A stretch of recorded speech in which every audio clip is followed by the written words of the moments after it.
Guys, अब screen पर जितने भी मॉडल वर्ब देख रहे हैं, चाहे वो कुड हैव टू हो, should have to, would have to, could have, should have, would have, इन सारे के यूजेस आज के इस वीडियो में हम सीखने वाले हैं। अब आप सोचेंगे स्पोकन इंग्लिश में इनका यूज किस तरह किया जाता है। अब बहुत बार ऐसे सेंटेंसेस बोलते होंगे ना कि मुझे वहां जाना पड़ सकता है, तुम्हें ये करना ही चाहिए, तुम्हें ये करना चाहिए था, वो वहां हो सकती है। ऐसे वाले सेंटेंसेस जब बोलते हैं तब इन्हीं सारे मॉडल वर्ब्स का यूज करके हमें सेंटेंसेस को कंप्लीट करना होता है।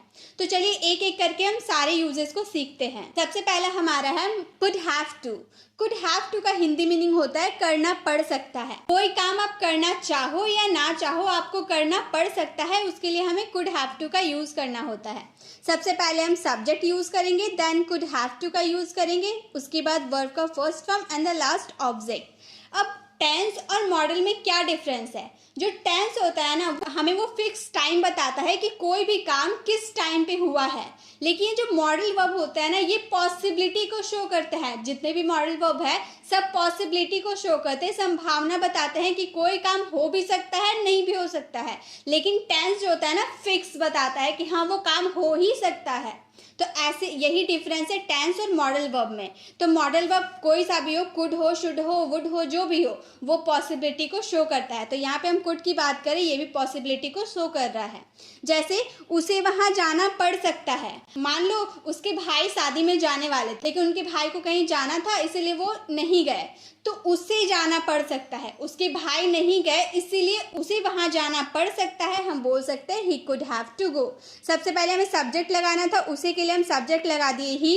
देन कुड हैव टू का यूज करना है क्योंकि हम पढ़ सकता है, कोई काम करना पड़ सकता है के लिए क्या यूज करेंगे? Could have to. देन जाने का first form go and the last object हमारा हुआ वहां, यानी कि there. He could have to go there, उसे वहां जाना पड़ सकता है। उन्हें देखना पड़ सकता है, वो देखना चाहे या ना चाहे उन्हें देखना पड़ सकता है। They could have to watch, they could have to watch, उन्हें देखना पड़ सकता है। तुम्हें क्रिकेट खेलना पड़ सकता है, अगर उनका एक प्लेयर नहीं आया क्रिकेट खेलने तो तुम्हें खेलना पड़ सकता है। तो हम बोलेंगे you could have to play cricket, you could have to play cricket, तुम्हें क्रिकेट खेलना पड़ सकता है। सीता को गाना गाना पड़ सकता है, Sita could have to sing a song, Sita को गाना गाना पड़ सकता है, Sita could have to sing a song. अब कुड हैव टू का यूज हम कब करेंगे? जब कोई काम हमें करना पड़ सकता है। एक सेंटेंस आप लोगों के लिए गाइस, मुझे पढ़ना पड़ सकता है, इसका आंसर आपको कमेंट बॉक्स में करना है। नेक्स्ट है would have to. Would have to का यूज करेंगे करना पड़ता होगा।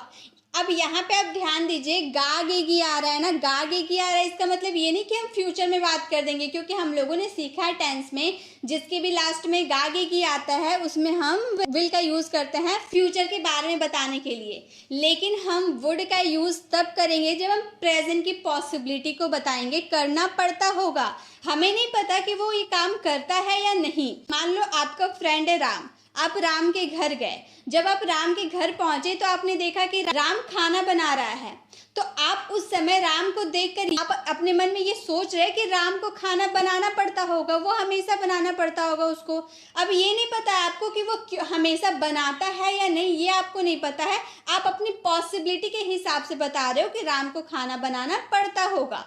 तो जब आपको पॉसिबिलिटी हो, आप सोच रहे, अब वो बनाता है या नहीं ये नहीं पता है, आप अपने हिसाब से, अपनी थिंकिंग के हिसाब से बता रहे हो कि उसे ये काम करना पड़ता होगा, तो उसमें आपको वुड हैव टू का यूज करना है। ठीक है, इसका स्ट्रक्चर है subject, then would have to, then verb का first form and the last object. यहाँ पे हम लोगों ने हमेशा सीखा है कि हैव के बाद हमें वर्ब का थर्ड फॉर्म लगाना होता है, लेकिन यहाँ पे तो हम फर्स्ट फॉर्म लगा रहे हैं। क्यों लगा रहे हैं? इससे पहले कुड हैव टू भी हम लोगों ने देखा था, तो वहाँ भी कुड हैव था और वर्ब का फर्स्ट फॉर्म लगा था। लेकिन वर्ब का थर्ड फॉर्म तो हम लोगों ने सीखा है, जब भी हैव रहेगा तो उसमें वर्ब का थर्ड फॉर्म लगाना है। लेकिन यहाँ इसलिए हम वर्ब का फर्स्ट फॉर्म लगा रहे हैं क्योंकि हैव के बाद हमारा टू है। अभी हम लोगों ने कुड हैव टू भी पढ़ा, तो वहां भी टू के बाद फर्स्ट फॉर्म लगता है। जब आपका हैव के बाद टू आ जाता है तो उसके बाद आप वर्ब का फर्स्ट फॉर्म का यूज कर सकते हैं, वहां आपका थर्ड फॉर्म नहीं लगेगा। अगर यहाँ पर टू नहीं रहता तो आपको यहाँ पे वर्ब का थर्ड फॉर्म लगाना होता। ठीक है, आई होप आपको समझ में आया होगा। जैसे हमारा एग्जाम्पल है उसे वहां जाना पड़ता होगा। उसे वहाँ जाना पड़ता होगा, वो जाता है या नहीं हमें नहीं पता, हम अपनी पॉसिबिलिटी के हिसाब से बता रहे कि उसे वहाँ जाना पड़ता होगा। He would have to go there, he would have to go there. जो भी सेंटेंसेस होते हैं, जो भी मॉडल वर्ब लगते हैं, वो आपके सेंटेंस के अकॉर्डिंग लगते हैं कि आप किस टाइप में सेंटेंस बोल रहे हो। पॉसिबिलिटी शो कर रहे हो या फ्यूचर की बात कर रहे हो, या आपको कोई काम करना पड़ता होगा, मजबूरी में कोई काम करना पड़ता होगा, या आप अपना मन से कोई काम करना चाहते हो, सब वो आपके ऊपर डिपेंड है कि आप किस तरह के सेंटेंसेस बोलते हैं। हिंदी वाले जो मीनिंग बता रहे वुड हैव टू का जैसे मीनिंग है करना पड़ता होगा, तो जब तक आप खुद से वो नहीं बनाइएगा, हिंदी का इंग्लिश ट्रांसलेट नहीं कीजिएगा, तब तक आपको समझ में नहीं आएगा, क्योंकि जब तक आप प्रैक्टिस नहीं करेंगे कुछ भी नहीं होगा। तो जो भी मैं आपको होमवर्क देती हूँ उसे ज़रूर सॉल्व किया कीजिए, ताकि आपको प्रैक्टिस हो पाए, आप समझ पाए कि किस सिचुएशन में किस मॉडल वर्ब का यूज़ करना है। नेक्स्ट है उन्हें देखना पड़ता होगा। उन्हें देखना पड़ता होगा, पड़ता होगा हम बोल रहे ना, कोई काम करना पड़ता होगा तो उन्हें देखना पड़ता होगा। They would have to watch, they would have to watch, उन्हें देखना पड़ता होगा। आपको क्रिकेट खेलना पड़ता होगा। आप क्रिकेट खेलते हो आप या नहीं मुझे नहीं पता, लेकिन मैं बता रही हूँ कि आपको क्रिकेट खेलना पड़ता होगा। You would have to play cricket, you would have to play cricket. Ram को नाचना पड़ता होगा, राम को नाचना पड़ता होगा। Ram would have to dance, Ram would have to dance. अब एक सेंटेंस, आई होप आपको वुड हैव टू भी समझ में आ गया कि कोई काम करना पड़ता होगा। एक सेंटेंस आप लोगों के लिए, आपको अभ्यास करना पड़ता होगा, इसका आंसर आपको कमेंट बॉक्स में करना है। तो चलिए वुड हैव भी हो गया क्लियर। अब आगे देखते हैं। अब है हमारा should have to. Should have का जब हम बात करें तो उसका हिंदी मीनिंग चाहिए था होता है, लेकिन जब हम शुड हैव के साथ टू यूज कर देते हैं तो उसका मतलब हो जाता है करना ही चाहिए। करना चाहिए नहीं बोल रहे, करना ही चाहिए बोल रहे। कोई भी सेंटेंस में फोर्स दे रहा है कि आपको वहाँ जाना ही चाहिए, आपको प्रैक्टिस करना ही चाहिए, राम को स्कूल जाना ही चाहिए। तो कोई सेंटेंस में आप फोर्स देकर बोल रहे हो तब उसमें शुड हैव टू का यूज करना है। इसका स्ट्रक्चर है subject, then should have to, then verb का first form and the last object. हमें इसमें भी वर्ब का फर्स्ट फॉर्म लगेगा क्योंकि हैव के बाद टू आया है। उसे वहां जाना ही चाहिए। मान लो वो नहीं जाना चाहता, लेकिन वहां जाने से उसका ही बेनिफिट होने वाला है। हम एडवाइस दे रहे कि उसे वहां जाना ही चाहिए, इससे उसी का अच्छा है, उसी का फायदा होने वाला है, तो उसे वहां जाना ही चाहिए। जो शुड होता है ना, ये किसी को एडवाइस या सजेशन में काम आता है। जैसे आपको ये करना चाहिए, आपको वहां जाना चाहिए, आपको पढ़ना चाहिए, ऐसे जो आप किसी को एडवाइस देते हो, सजेशन देते हो, या फिर किसी से एडवाइस लेते हो, तो शुड हैव का यूज़ करना होता है। और आपके हिंदी वाले सेंटेंस में चाहिए ज़रूर आएगा, क्योंकि आप खुद से बोल कर देखिए, जब आप किसी को एडवाइस देते हैं लास्ट में चाहिए आता है ना। जैसे आप अपने बच्चों को एडवाइस देते हैं कि तुम्हें पढ़ना चाहिए, तो चाहिए आ रहा है। तो किसी को एडवाइस या सजेशन देंगे आप, तो उसमें आपको शुड का यूज़ करना है। और हम क्या बोल रहे, करना ही चाहिए। कोई सेंटेंस में फोर्स देकर बोल रहा है ना, तो इसीलिए हम शुड हैव टू का यूज़ करेंगे। उसे वहाँ जाना ही चाहिए, he should have to go there, he should have to go there, उसे वहाँ जाना ही चाहिए। उन्हें देखना ही चाहिए, जब मैं पढ़ा रही हूँ तो उन्हें देखना ही चाहिए। They should have to watch, they should have to watch, उन्हें देखना ही चाहिए। आपको पढ़ाई करना ही चाहिए, आपको पढ़ाई करना ही चाहिए। You should have to study, you should have to study. Ram को नाचना ही चाहिए, राम बहुत अच्छा नाचता है, तो राम को नाचना ही चाहिए। Ram should have to dance, Ram should have to dance. एक सेंटेंस आप लोगों के लिए, बच्चों को होमवर्क बनाना ही चाहिए, इसका आंसर आपको कमेंट बॉक्स में करना है शुड हैव टू का यूज़ करके, क्योंकि आप अपने सेंटेंस में चाहिए ही चाहिए जो बोल रहे हैं ना, उसके लिए आपको शुड हैव टू का यूज़ करना है। ठीक है, आई होप आपको समझ में आ गया। चलिए आगे बढ़ते हैं। अब है हमारा कुड हैव। कुड हैव का हिंदी मीनिंग होता है कर सकते थे या पास हो सकती थी। पास्ट की बात करें, कुड हैव का यूज़ पास्ट की बात करें कि कोई काम आप कर सकते थे या कोई चीज़ आपके पास हो सकती थी। उसके लिए सबसे पहले आपको सब्जेक्ट लगाना है, देन कुड हैव का यूज़ करना है वर्ब के थर्ड फॉर्म के साथ, and the last object use करना है। कुड हैव के साथ वर्ब का थर्ड फॉर्म लगता है। ठीक है, जैसे यहाँ पर कुड हैव के साथ टू नहीं है ना, इसलिए वर्ब का थर्ड फॉर्म लगा। अगर यहाँ पर टू रह जाता तो वर्ब का फर्स्ट फॉर्म लग जाता। तो हम जैसे बोल रहे तुम वहाँ जा सकते थे, तुम वहाँ जा सकते थे, पास्ट में तुम कोई काम कर सकते थे, ऐसा हम बोल रहे हैं, लेकिन उसने किया ही नहीं। तो पास्ट में तुम वहाँ जा सकते थे, you could have gone there, you could have gone there, तुम वहाँ जा सकते थे। तुम्हारे पास कार हो सकती थी, पास्ट के सारे सेंटेंसेस पास्ट में हम बोलेंगे कुड हैव में। तुम्हारे पास कार हो सकती थी, you could have a car. और एक बात याद रखिए गाइस, जब आप किसी सेंटेंस में किसी एक्शन की बात करें, कोई काम हो रहा अगर आपके सेंटेंस में, तो ही वर्ब का थर्ड फॉर्म आएगा। अगर आपके सेंटेंस में कोई काम नहीं हो रहा, कोई एक्शन नहीं हो रही है, तो उसमें वर्ब का फर्स्ट फॉर्म या कोई सा भी वर्ब लगेगा ही नहीं। जैसे कि फर्स्ट वाला सेंटेंस था, तुम वहां जा सकते थे, तो यहाँ जाने का काम हो रहा था, इसलिए हम लोगों ने वर्ब का थर्ड फॉर्म गॉन लगा दिया। लेकिन तुम्हारे पास कार हो सकती थी, कार होना तो कोई काम नहीं है, इसलिए यहाँ पे वर्ब का यूज नहीं हुआ है, हम सिंपल बोल दिए you could have a car. Could have के बाद डायरेक्ट ऑब्जेक्ट का यूज कर दिए, you could have a car, तुम्हारे पास कार हो सकती थी। तो ये डिपेंड करता है आपके बोलने पे कि आपके जो सेंटेंस आप बोल रहे हो उस पर एक्शन हो रही है या नहीं, उसके हिसाब से आपको वर्ब का यूज करना है। हम एक साथ पढ़ाई कर सकते थे, we could have studied together. यहाँ पढ़ाई करने का काम हो रहा था ना, इसीलिए हम स्टडीड का यूज किए, you could have studied together. आपके पास किताबें हो सकती थी, यहाँ पास कुछ कोई चीज़ पास है, काम नहीं हो रहा, पास है हम बोल रहे हैं, तो हम बोलेंगे you could have books. You could have books, आपके पास किताबें हो सकती थी। एक सेंटेंस आप लोगों के लिए, वो मुझसे मिल सकता था। अब यहाँ पे काम हो रहा है या नहीं वो आपको पहचानना है, इसमें वर्ब लगेगा या विदाउट वर्ब का बनेगा ये सेंटेंस, ये आपको पहचान कर इसका आंसर कमेंट बॉक्स में देना है। शुड हैव भी हो गए क्लियर, चलिए आगे बढ़ते हैं। अब है शुड हैव। शुड हैव का यूज करेंगे चाहिए था के सेंस में। जैसे चाहिए था के सेंस में इसका स्ट्रक्चर होगा subject, then should have, then verb का third form and the last object. तुम्हें खाना चाहिए था, तुम्हें पीना चाहिए था, तुम्हें पढ़ाई करनी चाहिए था, उसे नाचना चाहिए था, उसे गाना चाहिए था। कोई सेंटेंस अगर पास्ट में आपको करना चाहिए था आएगा तो उसमें आपको शुड हैव का यूज करना है। तो तुम्हें खाना चाहिए था, यू शुड हैव इटन। तुम्हें खाना चाहिए था, यू शुड हैव इटन। उसे देखना चाहिए था, ही शुड हैव सीन।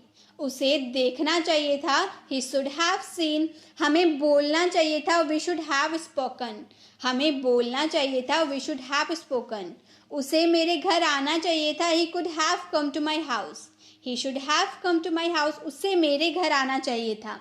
एक सेंटेंस आप लोगों के लिए, हमें पढ़ाई करनी चाहिए थी। इसका आंसर आपको कमेंट बॉक्स में करना है शुड हैव का यूज करके। नेक्स्ट है वुड हैव। वुड हैव का यूज करेंगे कर लिया होगा या चुका होगा, मतलब प्रेजेंट में कोई काम आपके बोलने तक वो काम कर लिया होगा या चुका होगा, तो उसमें हम वुड हैव का यूज करेंगे। जैसे उसने खा लिया होगा, मान लो आप मुझसे आके पूछ रहे हो कि राम ने खाना खाया कि नहीं, तो मैं बोल रही हूँ कि राम खा लिया होगा। मैं आपसे बात कर रही हूँ, उसी वक्त राम खाने बैठा था, तो मैं आपसे बात करते करते आपने मुझसे पूछा कि राम क्या कर रहा है, मैंने बोला कि राम खाना खा रहा था, तो राम अभी खा लिया होगा।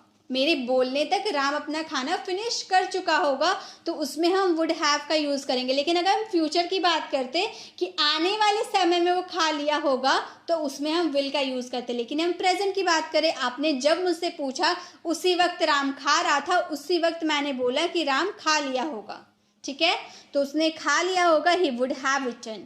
उसने खा लिया होगा, ही वुड हैव इटन। उन्होंने देख लिया होगा, दे वुड हैव वॉच्ड। उन्होंने देख लिया होगा, दे वुड हैव वॉच्ड। वे पढ़ चुके होंगे, मैंने उन्हें देखा था पढ़ते हुए, वो अभी तक पढ़ चुके होंगे, they would have studied right now. They would have studied right now, वे अभी तक पढ़ चुके होंगे।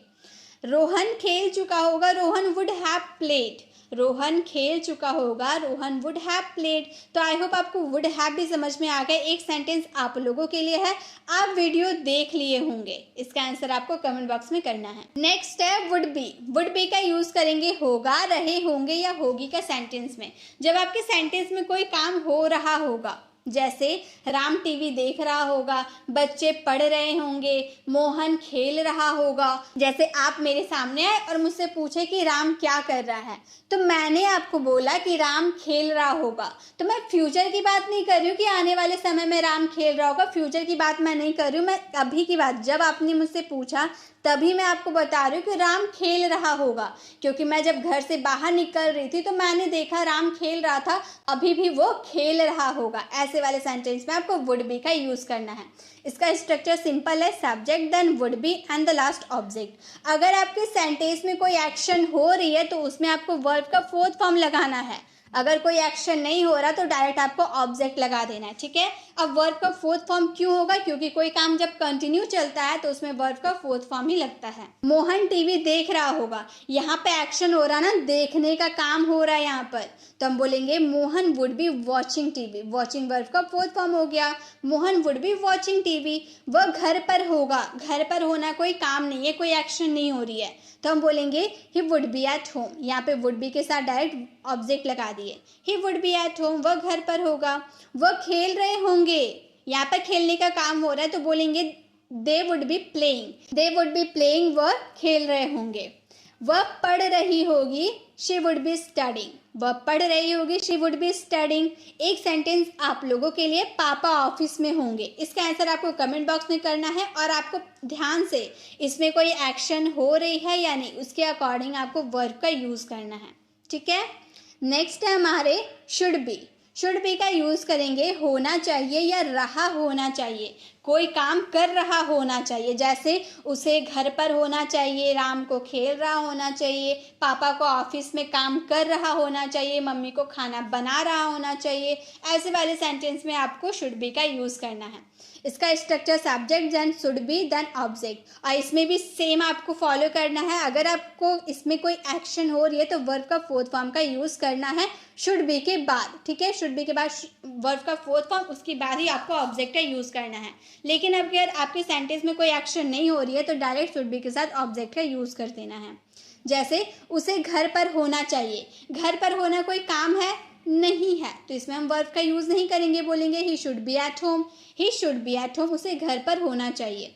मुझे खेल रहा होना चाहिए, खेलने का काम हो रहा है ना, तो मुझे खेल रहा होना चाहिए, I should be playing, I should be playing, play का फोर्थ फॉर्म प्लेइंग।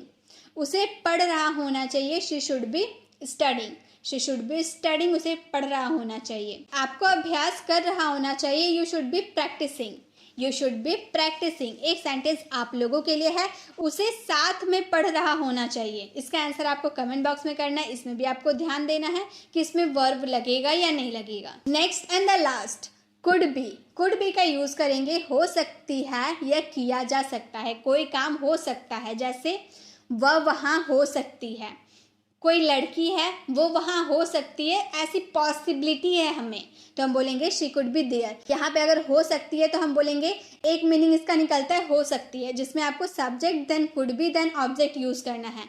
एक सेंटेंस है जिसमें किया जा सकता है, किया जा सकता मतलब राम को भेजा जा सकता है, मुझे दिल्ली भेजा जा सकता है, ऐसे वाले सेंटेंस पेसिव वाले सेंटेंस हो गए। तो इसमें आपको कुड बी के साथ वर्ब का थर्ड फॉर्म लगाना है, क्योंकि हम जानते हैं पेसिव वाले सेंटेंस में वर्ब का थर्ड फॉर्म लगता है। तो हम बोल रहे वह वहाँ हो सकती है, यहाँ पर किया जा सकता है हम नहीं बोल रहे, ये पेसिव वाले सेंटेंस नहीं है, ये सिंपल सेंटेंस है, वह वहाँ हो सकती है, इसीलिए हम बोले शी कुड बी देयर। पापा ऑफिस में हो सकते, पापा could be in the office, यहाँ पे कोई पेसिव वाले सेंटेंस नहीं है, इसलिए हम इसमें वर्ब का यूज़ नहीं किया, हम बोले पापा could be in the office. क्या तुम चुप हो सकते हो, कितनी देर से तुम बोल रहे हो, क्या तुम चुप हो सकते हो, could you be quiet, could you be quiet, क्या तुम चुप हो सकते हो। यह बहुत आसानी से किया जा सकता है, किया जा सकता है, हम बोल रहे हैं ना पेसिव वाले सेंटेंस किसके द्वारा किया जा सकता है, ये हम लोगों ने नहीं बताया, हम लोगों ने सिर्फ इतना बताया ये बहुत आसानी से किया जा सकता है। It could be done very easily, it could be done very easily, do का थर्ड फॉर्म डन लगा दिए, it could be done very easily. एक सेंटेंस आप लोगों के लिए यह टारगेट हासिल किया जा सकता है। इसका आंसर आपको कमेंट बॉक्स में करना है, आपको पहचानना है कि ये कौन सा सेंटेंस है, सिंपल सेंटेंस है या पेसिव वाले सेंटेंस है, उसके अकॉर्डिंग आपको वर्ब का यूज़ करना है। आई होप गाइज आपको वीडियो अच्छी लगी तो प्लीज़ वीडियो को लाइक करें। अगर आप चैनल पर नए हैं और अभी तक हमारे चैनल को सब्सक्राइब नहीं किए तो जल्दी से करके बेल आइकन को क्लिक कर दें, ताकि आने वाली वीडियोज़ की नोटिफिकेशन आपको मिलती रहे। मिलते हैं नेक्स्ट वीडियो में, तब तक के लिए कीप लर्निंग।